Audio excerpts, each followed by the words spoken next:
Look at yourself closely. Really look.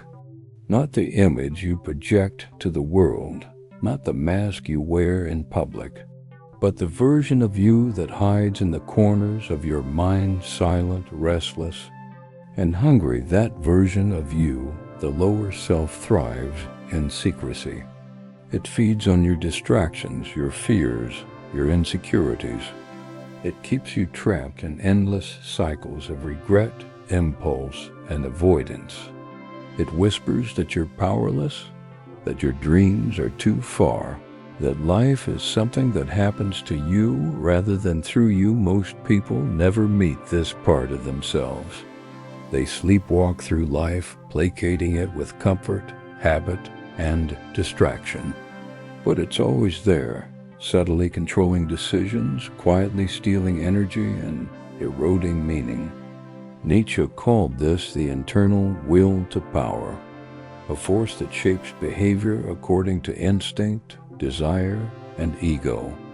Yet when left unexamined, it becomes a tyrant instead of an ally. Think of your lower self as a shadow that stretches across the floor of your consciousness.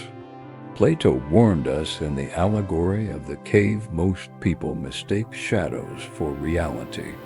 They worship comfort and convention, fearing the light that might expose them. The shadow does not want you to see. It thrives in obedience, mediocrity, and surrender. Let me tell you a story. There was a man who spent decades climbing the ladder of success. He appeared confident, accomplished, admired. Yet inside he felt hollow. Every achievement left him with a gnawing emptiness. He chased approval, recognition, comfort, but the more he grasped, the further life seemed from him.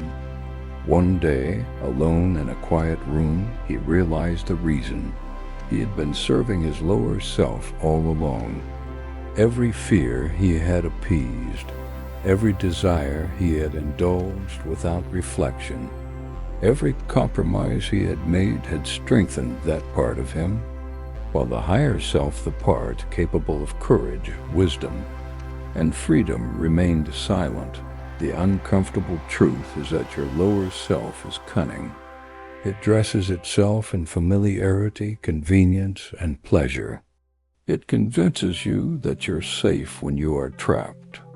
It tells you that smallness is security, that conformity is stability, that distraction is satisfaction. But every moment spent in obedience to it is a moment you lose from your true life. Psychologists describe this in terms of ego and shadow. Carl Jung called the unexamined impulses the shadow self, a repository of repressed desires, fears, and unacknowledged truths. These are not inherently evil, they are necessary, but when ignored, they control the narrative of your life. You think you are choosing, but you are reacting. You believe you are free, but you are imprisoned. The lower self thrives on patterns. It convinces you that routine is safety, that avoidance is survival, that instant gratification is pleasure. It whispers just this once. You deserve it. Tomorrow you'll do better.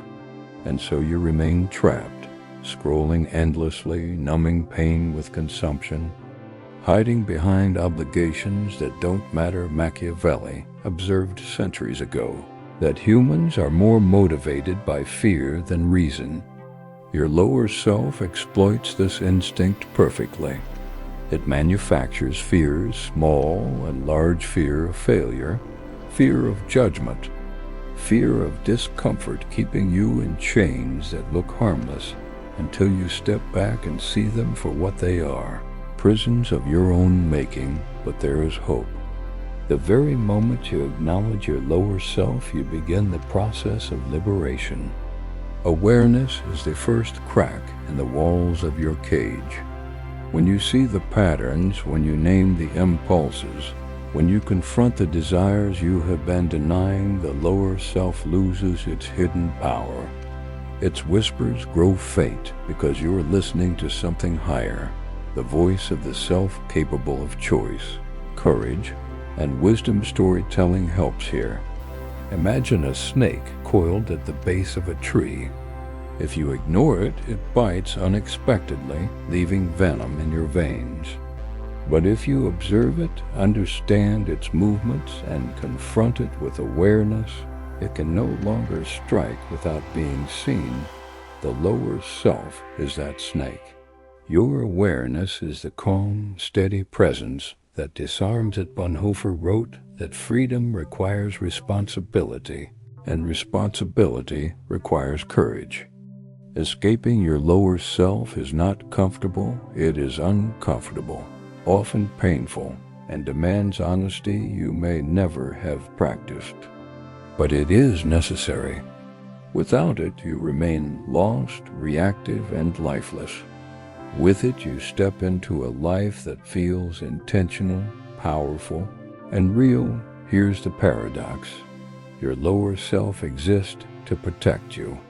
Its instincts once kept you alive, taught you caution, and guided you through the chaos of youth.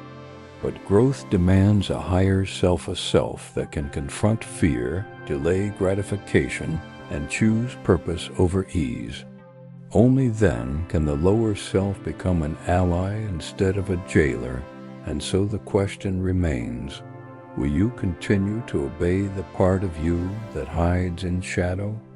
Or will you face it, name it, and reclaim the life that has been waiting behind it all along? Because the longer you remain unaware, the more life slips through your fingers. And the closer you get to awareness, the more alive, powerful, and free you can become. The prison is invisible, but the key is in your hands. The moment you act is the moment you escape. The lower self is not your enemy, it is your mirror. And the reflection it shows you can either trap you forever or guide you toward liberation.